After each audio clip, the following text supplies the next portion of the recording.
Hey folks, Charles here with Backroads Living. Thanks for stopping in. In today's video, we're going to take a look at Texas and we'll take a look at Portland, Oregon as well. If you enjoy our videos, we'd ask that you subscribe to our channel. Hit that bell icon when it appears to be notified of our upcoming videos as we post them. Give us a like, thumbs up on the video. Helps us with our reach on YouTube. So hang in there and we'll get right on into the video. Let's look at this video just a little bit different than we have been the others. I talked about this weather we've had in Texas. One of the questions that has been asked about this, I guess a lot of talk about it, has been the wind turbines, the green energy. And in this article I ran across here, it said, are the massive power outages caused by failure of green energy? Well, not really. The massive power outages aren't caused by that. I think Texas, and we're going to look right here and see, I think Texas only has about 13% of its energy contributed by wind turbines, by what they would call green energy. The rest of it is fossil fuels, gas and oil and things like that. And Texas just really isn't set up to weather these 0-degree temperatures that they've had the last, several days. And because of that, their power grid has suffered. The means they get their power in there, the gas, the oils, those kind of things, they're just not set up to weather this kind of weather. They're not set up to do that, to withstand this. And it has caused a great power outage, rolling power outages all through Texas, and millions and millions of people have been without power. There have been people who have died from it. There have been people who have been sick from it. There have been people who have been injured from it. Just all kinds of things have happened. And there's been just, millions of people that weren't ready for this, and they've been hungry.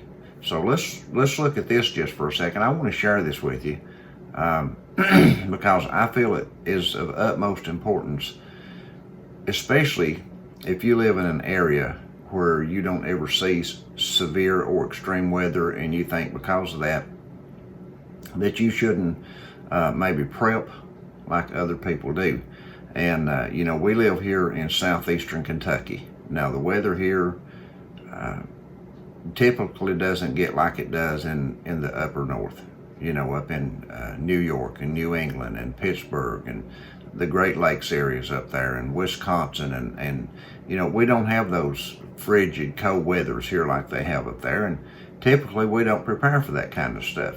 But with the way the world is changing and the way the weather is changing, I think it's time that we start looking at our preps just a little bit different. We need to start looking at them in such a manner that maybe we should prep for winters like the folks up in the Great North do. Maybe we need to get ready for some of that stuff, because it seems that the last few years that our weather has changed, and I don't foresee any let up in it. I don't think it's going to get any better before it gets worse. I think we'll see more storms like this in the future. I think 2021 will be a worse year for weather than we had in 2020. I think it'll be a worse year for food supplies and food chains than it was last year. I think that we're just going to see a much rougher economy in 2021 than we did in 2020, and we really need to be ready for that. But I wanted to show you this video here real quick. Share it with you. Sites it's like this only a minute and 36 seconds long. Businesses that are able to open long lines and huge crowds of people trying to get whatever supplies they can until their power and water is restored. Janelle Baluta has more on the lengths people are going to. From running all over town to waiting in massive lines, people are doing whatever they can to get food and water. Here at Nico Nico's, they're running on a generator just to give people a hot meal. From Burger King to McDonald's, even Taco Bell. Everybody has a long line. This is the shortest line we found. People are waiting hours for food, water. Pretty short on supplies, especially water right now. People are waiting in line for hours to get food and water, to find some kind of fuel for something to heat their residence with. People have been sitting out in their vehicles, in their cars and their trucks, trying to stay warm because they don't have any heat in their homes. We've seen pictures of buildings and businesses that have water, big icicles hanging in their hallways, and where the water lines have busted, and it's froze like that. And when this thaws, it's going to be a major concern, because there'll be water lines that have busted that they don't even know have burst, and the water will just be so destructive. There's going to be a lot of destruction by water after this that people's not even give thought to yet. And the thing about it is, people have been warned by preppers, folks like me and you and me, like, you know, like the Alaskan prepper and the Granny prepper and TJ Preps and Deep South Homestead, and I mean, you can just name people after people after people that have been talking about this forthcoming, and it's just like there's no concern for it, because we live in a place that things like this don't normally happen, but they're going to continue to happen, and they're going to continue to get worse. And when these things happen, people get hungry. Buddy, people get hungry. And I wanted to share with you what the mayor down in Texas said here in Colorado City, Texas. Now, take into account what he said right here, and I'm going to talk about it just a little bit. It says a Texas mayor who reportedly resigned this week after sparking a backlash for telling residents impacted by winter storm power outages that no one owes you or your family anything, is now saying his wife has been fired from her job. It has emerged.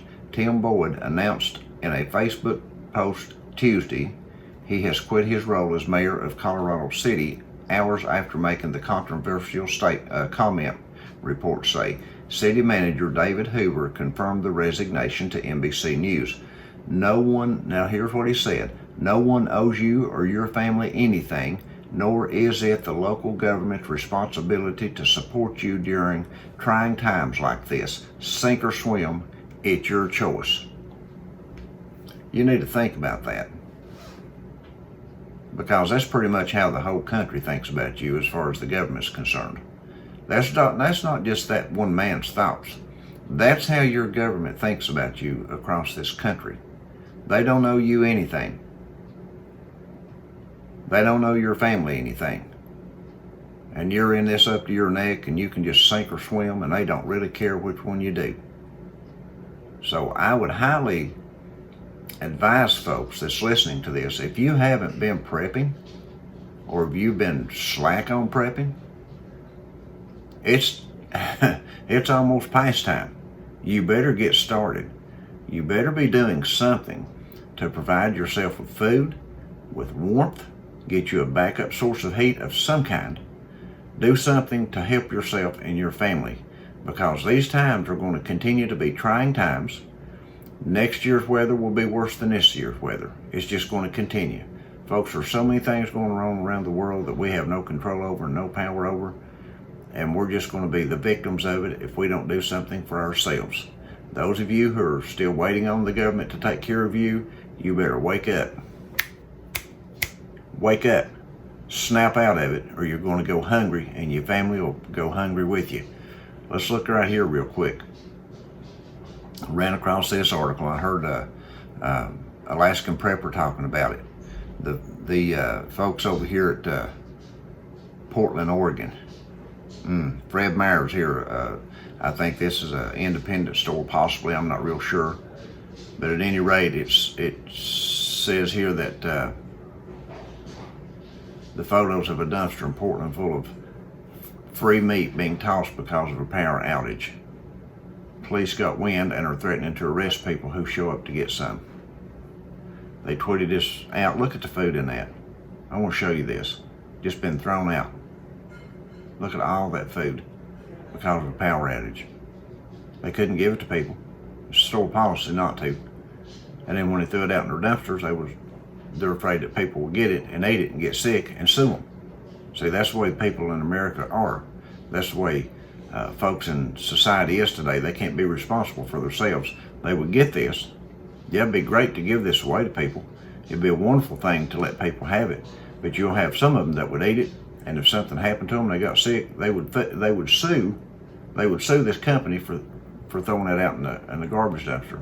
They would sue them because they got it off of their property. That's how this country works. Sad, isn't it? Sad times that you have to guard food from hungry people and keep them from eating it. Let them starve to death rather than eat it. And right here's the photo of the police. They was sent to police. They was about 10 or 11 more showed up later with this gentleman here, and they guarded the garbage dumpster to keep folks from getting food out of it. The employees guarded it till the law got there. But you know, and some people agree with it and some don't, and that's okay. Everybody's allowed to have their own opinion. I think it's a shame to throw out all this food, but I also think it's a shame that there's a law that says if you get in somebody else's stuff like this and take it and you get sick, that you could sue them.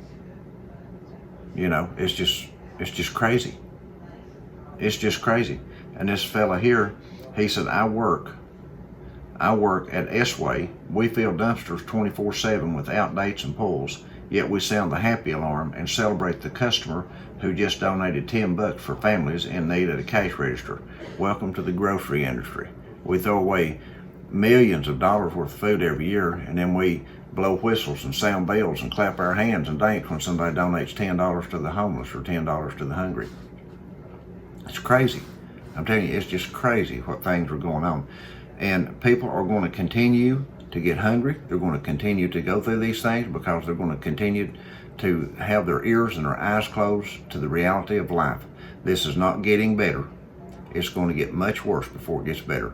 Get online, search Venezuela, search Africa and those countries over there, and look at the people who are lined up at garbage dumpsters trying to find a morsel of bread, a morsel of meat, something, just anything to eat, to survive on. Folks, we're not far from that. People try to say things that you know that we're not like that. That this country's better than that. That this country can't collapse like that. This country can collapse overnight, just like Venezuela, just like any of the other countries. When you have leaders like we have in our country, it can go down in a heartbeat. And it will if things keep going in the direction we're going. So I would encourage you greatly to begin to prep, begin to get ready, put food back, put water back, put the necessities back that you have to live on, and then work from that. I don't know how many times that folks like me and all these other folks, Alaskan Prepper and people like Deep South and all these folks have to keep saying this. You've got to get your stuff put back. You've got to get ready for this stuff because it's coming. Folks, it is coming. It's just like a runaway horse. You can't just pull on the bridle and turn it back anymore. It's run away. So our prayers are for folks in Texas that went through all this grief, and many of them who have lost lives and loved ones. We pray for them. We pray for everybody who has suffered anything through all this, and we just hope that this wakes people up. That's the only good that can come from it, is people get woke up. So with that being said, we're going to let you go, and God bless you all. Remember to keep prepping and keep praying. We'll see you in the next video.